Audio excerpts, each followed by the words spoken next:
رب العالمين، والصلاة والسلام الأتمان الأكملان على سيدنا محمد أشرف الأنبياء والمرسلين، وعلى آله الطاهرين وأصحابه الغر الميامين، وعلى التابعين لهم بإحسان إلى يوم الدين، وعلينا معهم وفيهم برحمتك يا أرحم الراحمين. وبداية نشكر الإخوة القائمين على هذه الندوات وهذه المحاضرات وهذه الأعمال التي تذكر بكنوز علماء الأمة الإسلامية.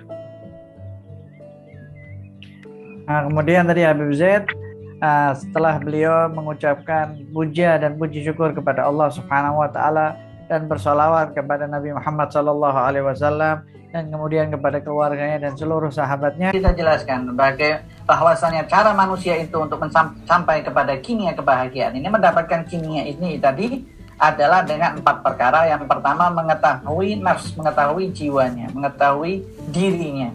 Nah, ketika dia mengetahui dirinya, maka dia akan dengan mudah sampai kepada Allah Subhanahu wa taala. Sebab itu di dalam bab yang sekarang ini Imam Ghazali mulai menjelaskan kepada kita bagaimana kita mengenal diri kita.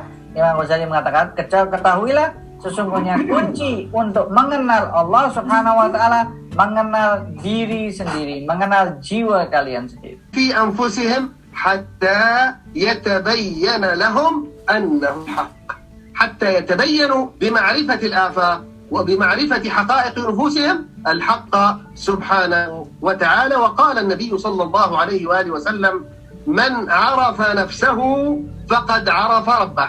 أهل الحديث وأهل الاشتغال بعلم الحديث يرون أن هذا لم يصح مرفوعا إلى رسول الله صلى الله عليه وآله وسلم، وإنما يحكى من كلام يحيى ابن معاذ الرازي. هذا من حيث هل صحت نسبته إلى النبي أم لا، ولكن هل هو كلام صحيح أم لا؟ نعم، هو كلام لا يشك في صحته عاقل من أهل الإسلام، فإن كل من تبصر في حقيقة ذاته وفي حقيقة نفسه يعرف من خلال نفسه عظمة خالقه. فإذا عرف نفسه بالحدوث وأنه مخلوق، عرف ربه بالقدم الذي لا أولية له.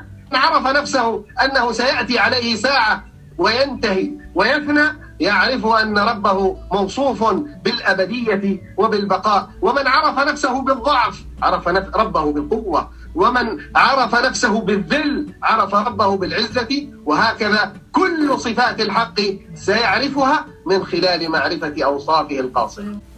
Beliau menjelaskan tadi, Imam Ghazali setelah itu menyebutkan tentang ayat Allah Subhanahu wa taala di dalam surat Fussilat, sanurihim ayatina fil afaq, kami akan menunjukkan kepada mereka semuanya tanda-tanda kami, tanda-tanda kekuasaan kami di seluruh alam, di seluruh penjuru. Dan kemudian di mana? Imam Ghazali menjelaskan wa fi anfusihim, sebagaimana Allah katakan, dan kami juga akan menunjukkan tanda-tanda kekuasaan kami di dalam diri mereka. Hatta yatabayyana lahum annahu haq, supaya sampai pada mereka bahwasanya itu adalah benar. Sehingga benaran itu merupakan tanda-tanda kebenaran, bukti-bukti kebenaran. Dan dengan kita mengetahui alam semesta ini, dan dengan kita mengetahui hakikat diri kita sendiri, disitulah kita mengetahui Allah Subhanahu wa ta'ala. Dan kemudian setelah itu Imam Ghazali menukil ucapan dari Rasulullah SAW, barang siapa yang mengenal dirinya sendiri, maka dia mengenal Tuhannya, maka akan mengenal Allah Subhanahu wa ta'ala. Pendapat para ulama ahli hadis yang menyebutkan dirinya dengan hadis, mereka mengatakan tidak benar nisbat hadis ini kepada Nabi Muhammad SAW. Maknanya tidak benar hadis ini marfu. Maksudnya tidak benar nisbat ucapan ini atau statement ini dari ucapan Nabi Muhammad SAW. Namun ucapan ini merupakan ucapan dari Yahya bin Mu'adz ar-Razi. Namun kalau kita lihat, oke, kalau nisbatnya kepada Rasulullah tidak benar, tapi apakah ucapannya itu benar? Maka dapat dikatakan ucapannya itu kalamuhu sahih. Ucapannya itu adalah ucapan yang sangat benar. Karena memiliki makna yang benar. Sebab itulah barang siapa yang mengetahui bahwasanya dia ini adalah baru atau hudus, maka dia akan mengenal bahwasanya Allah itu maha qadim. Allah itu maha lama. Dan kemudian barang siapa yang mengetahui bahwasanya dia ini akan fana, akan habis dan hilang, maka dia akan mengenal bahwasanya Allah Subhanahu wa taala itu yang akan abadi. Dan barang siapa yang mengenal bahwasanya dirinya itu adalah lemah, maka pasti dia akan mengetahui bahwasanya Allah adalah maha kuat. Dan barang siapa yang sadar dan mengenal tentang dirinya itu adalah maha hina, maka pasti mengenal bahwasanya Allah Subhanahu wa taala maha mulia. Dari situlah dikatakan barang siapa yang mengetahui dirinya, jati dirinya, hakikat dirinya, maka pasti dia akan mengetahui siapa Allah. Negara paling kaya di dunia, yang memiliki hiburan yang paling baik, yang memiliki gaji rakyatnya sangat tinggi, kita lihat bahwasanya justru presentasi bunuh yang dilakukan oleh rakyatnya sangat-sangat tinggi dibandingkan negara-negara yang lain. Berarti mereka tidak mendapatkan hakikat kebahagiaan, mereka tidak mendapatkan hakikat hiburan mereka tidak mampu merasakan kebahagiaan. Berarti kebahagiaan yang sebenarnya merupakan adalah kebahagiaan di dalam batin seseorang. ثم قال الإمام الغزالي: وقد جمعت يخاطب كل إنسان منا في باطنك صفات. الإنسان مجموعة من الصفات، منها صفات البهائم، صفات تشابه صفات البهائم والدواب، ومنها صفات السباع، ليست الدواب البهيمة الأغنام والأبقار، وإنما صفات السباع الوحوش المتوحشة، ومنها صفات الملائكة. فالروح حقيقة جوهرك، حقيقة الإنسان، فأنت بالنفس لا بالجسم إنسان كما قال الشاعر. فالروح حقيقة جوهرك وغيرها غريب منك وعارية عنك، فالواجب عليك أن تعرف هذا. إذا أردت أن تعرف نفسك وتعرف أن لكل واحد من هؤلاء غذاء وسعادة، صفات البهائم لها غذاء، وصفات السباع لها غذاء، وصفات الملائكة لها غذاء. فإن سعادة البهائم في الأكل والشرب والنوم والنكاح، فإن كنت منهم، إذا أنت تعد نفسك دابة وبهيمة، فاجتهد في أعمال الجوف والفرج، لأنك حكمت على نفسك أنك بهيمة والعياذ بالله. وسعادة السباع في الضرب، في الإيذاء والفتك، الاعتداء. وسعادة الشياطين في المكر والشر والحيل، فإن كنت منهم فاشتغل باشتغالهم. انظر أنت تشابه من، اشتغل مثل من ترضى، انزل إلى الرتبة التي تليق بالله. قال: وسعادة الملائكة في مشاهدة جمال حضرة الربوبية.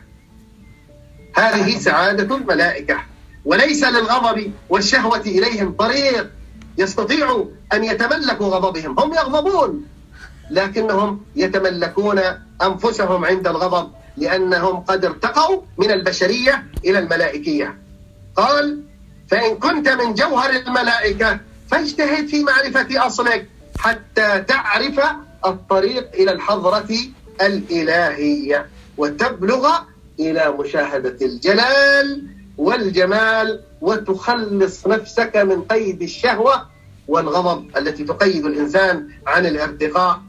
وتعلم أن هذه الصفات لأي شيء ركبت فيك. لماذا ركب الله فيك صفات دواب بهائم وصفات شياطين وصفات ملائكة؟ لابد أن تعلم الحكمة من ذلك. فما خلقها الله لتكون أسيرها، ولكن خلقها حتى تكون أسرك، حتى تكون أنت القائد لهذه الصفات، وليس الذي تسوقه هذه الصفات، وتسخرها للسفر الذي قدامك، الذي تتجه إليه، وتجعل إحداها مركبك والأخرى سلاحك حتى تصيد بها سعادتك. Dan kemudian sekarang Imam Ghazali menjelaskan, Habib Zaid menjelaskan tadi Waqad jama'ta, Imam Ghazali sekarang mengatakan kepada kita semuanya. Dan di dalam batinmu ini ada beberapa sifat. Jadi manusia itu insan majmu'ah, dan manusia itu merupakan kumpulan daripada beberapa sifat. Salah satunya adalah sifat hewan ternak. Dan kemudian sifat hewan buas. Dan kemudian sifat malaikat. Nah, ini Imam Ghazali menjelaskan ada 3 sifat yang semua kalian nih wahai manusia punya sifat ini, sifat batinnya. Sifat hewan ternak, sifat hewan buas, dan sifat malaikat. Jadi ruh itu adalah hakikat esensialmu. Dan selain dari ruh itu, semuanya aneh darimu dan terlepas dari dirimu. Jadi wajib kamu mengetahui untuk itu. Jadi wajib kalian tahu bahwasannya setiap dari itu tadi, setiap dari sifat hewan ternak, sifat dari hewan buas, dan sifat dari sifatnya malaikat itu ada namanya ridha wa sa'adah, ada asupannya dan ada kebahagiaan. Jadi masing-masing punya asupan masing-masing, punya gizi yang diasup masing-masing. Dan kemudian Imam Ghazali menjelaskan sebagaimana disebutkan oleh Habib Z, kebahagiaannya itu di dalam makan, minum, tidur, dan kawin. Itu merupakan puncak kebahagiaan hewan ternak. Jadi kalau kamu itu adalah sama seperti hewan ternak, jadi di sini kata Habib Z, anta tusyabih min. Engkau harus mengetahui engkau ini mirip siapa. Kata Imam Ghazali, kalau engkau ini mirip seperti hewan ternak, ya sudah, kamu fokus di dalam memuaskan perutmu dan memuaskan kemaluanmu. Silakan. Kemudian, kalau kamu memiliki sifat-sifat hewan buas, maka kebahagiaan hewan buas itu ada di dalam memukul, menghancurkan, merusak, dan itu merupakan kebahagiaan setan yang selalu menipu, selalu melakukan keburukan, selalu mencari alasan dan mencari celah. Kalau kamu, kata Imam Ghazali, termasuk di dalam sifat itu, kalau kamu memiliki sifat hewan buas, ya sudah sibukkan dengan sifatmu itu tadi. Karena dengan menyibukkan sifatmu itu tadi, dengan engkau asupi sifatmu itu tadi yang disebutkan, kamu akan mencapai kebahagiaan karena kamu sifat binatang buas. Dan kemudian disebutkan, kalau kamu ini memiliki sifatnya malaikat, maka ketahuilah puncak kebahagiaan malaikat itu menyaksikan keindahannya Allah Subhanahu wa taala. Bukan di dalam marah atau syahwat, tidak.